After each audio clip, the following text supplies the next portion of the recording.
pido al equipo que nos grabe porque nuestra queridísima compañera Laura Ceballos Alcázar nos habla de esos delitos de servidores públicos que ahora son parte de la historia, al referirse a muchos panistas, específicamente a Xóchitl Gálvez.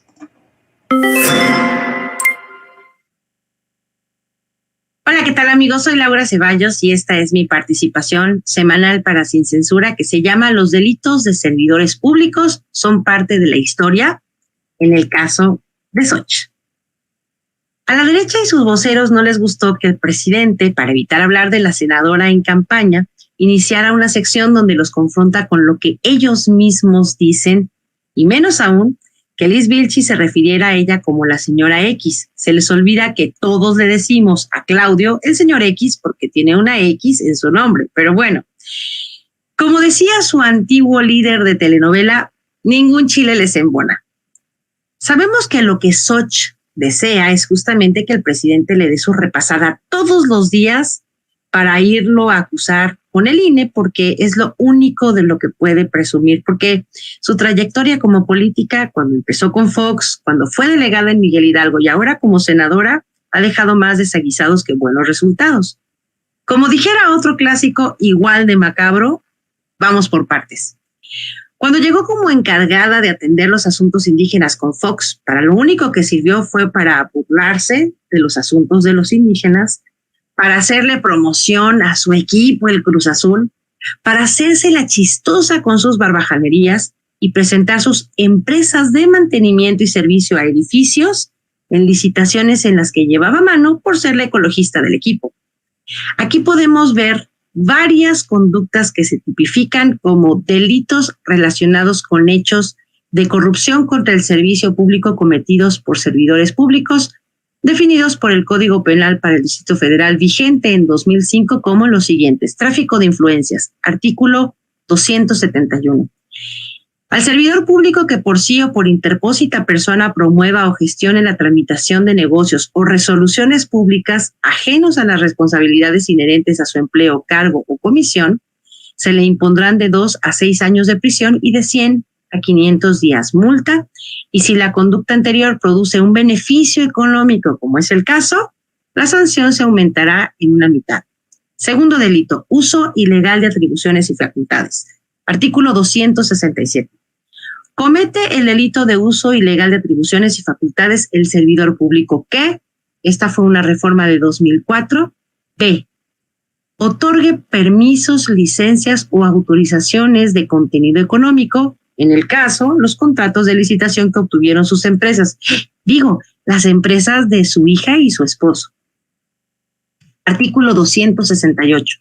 Cuando las conductas previstas en el artículo anterior produzcan beneficios económicos al propio servidor público, a su cónyuge, descendientes o ascendientes, parientes por consanguinidad o afinidad hasta el 4º grado, concubina o concubinario, pareja permanente, adoptante o adoptado, a cualquier tercero con el que tenga vínculos afectivos, económicos o de dependencia administrativa directa, socios o sociedades de las que el servidor público o las personas antes referidas formen parte, se impondrán las siguientes sanciones, que son del orden económico y de prisión.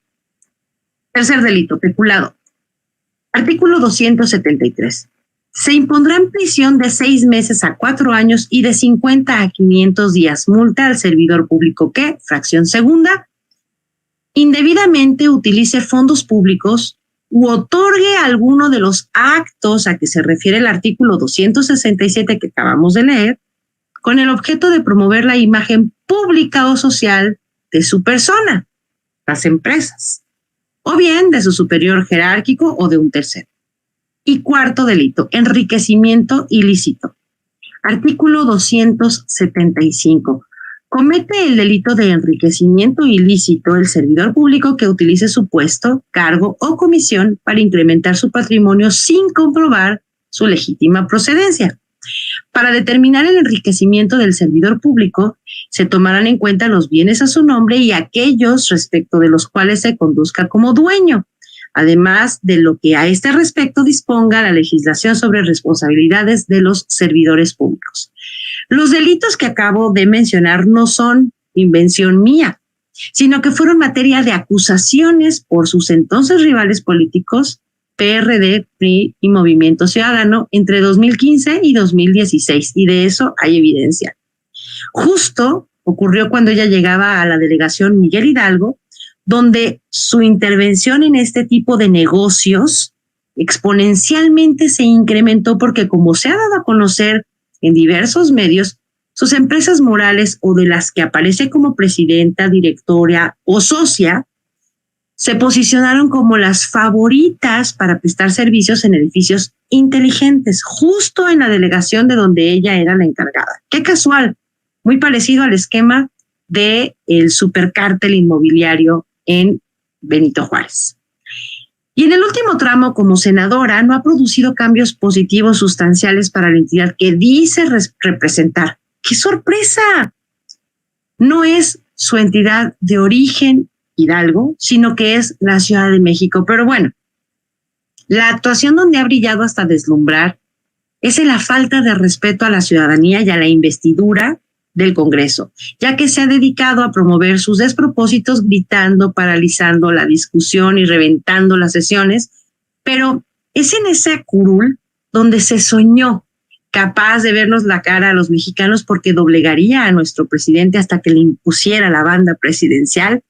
Esto a punta de denuncias e interposición de recursos ante el INE, acusándolo de misógino, de dictador, de todo lo que Elenita Chávez inventó en El Rey del Cash, o, por ejemplo, a su hijo José Ramón, a quien persiguió hasta Houston, violando su intimidad sin ser funcionario público, cosa que replicaron también los periodistas de la Organización Mexicanos contra la Corrupción y la Impunidad del señor X. Pero sobre todo, y a últimas fechas, donde descubrió que la mina de mentiras es una beta abierta y puede decir todas las necesarias para hacerse de un lugar en la contienda por la presidencia en 2024. Llegamos al punto en que sus huestes facebookeras y las encuestadoras, sin otro talento que sumar números en la mesa desde donde dicen que realizan las encuestas y más bien donde escriben los resultados, le están dando más de 17 millones de firmas de apoyo en unos cuantos días, cuando solamente hace 2 días no servía su plataforma para que los incautos que quieren sumarse registren su soporte.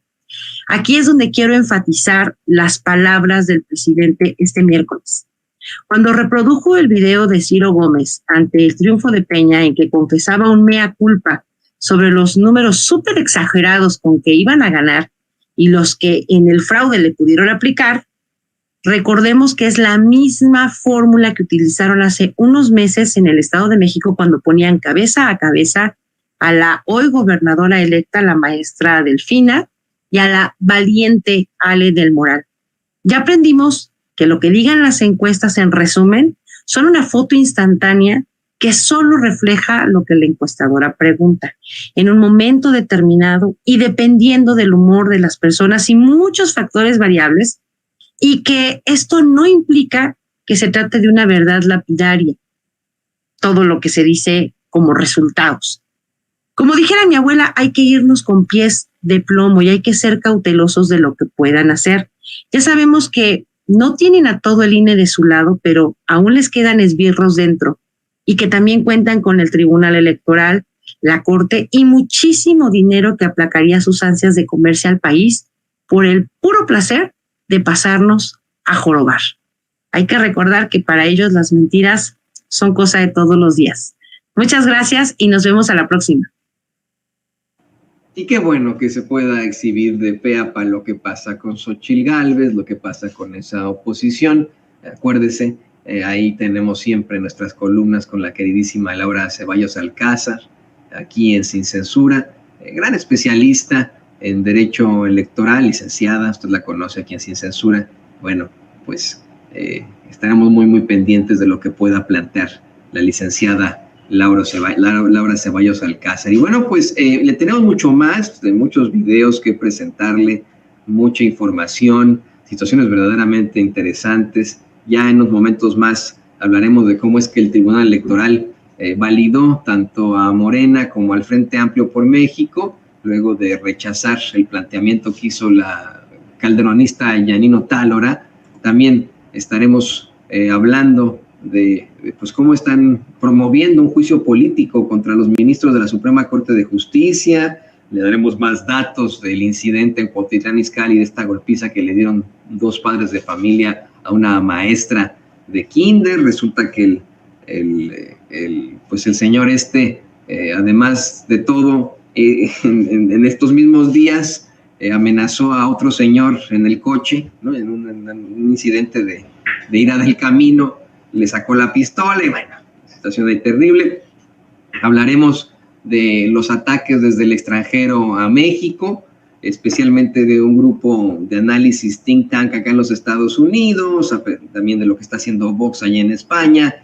Tenemos también los folletos que está distribuyendo el gobierno de Nueva York, de la ciudad de Nueva York, en la frontera, para que los inmigrantes no vayan a Nueva York. Miren que son lo que son las cosas, vamos a platicar, pero deberían estar distribuyendo esos folletos en las agencias de viajes, a ver si sí es cierto, para que en cuanto al turismo allá en Nueva York, mire que son cabrones. Bueno, tenemos tanto aquí que comentarle, por supuesto ya llega Vicente Serrano. Pero antes de cualquier cosa, ya se la sabe doña Ceci, le pido por favor al equipo y a don David que nos compartan nuestras redes sociales.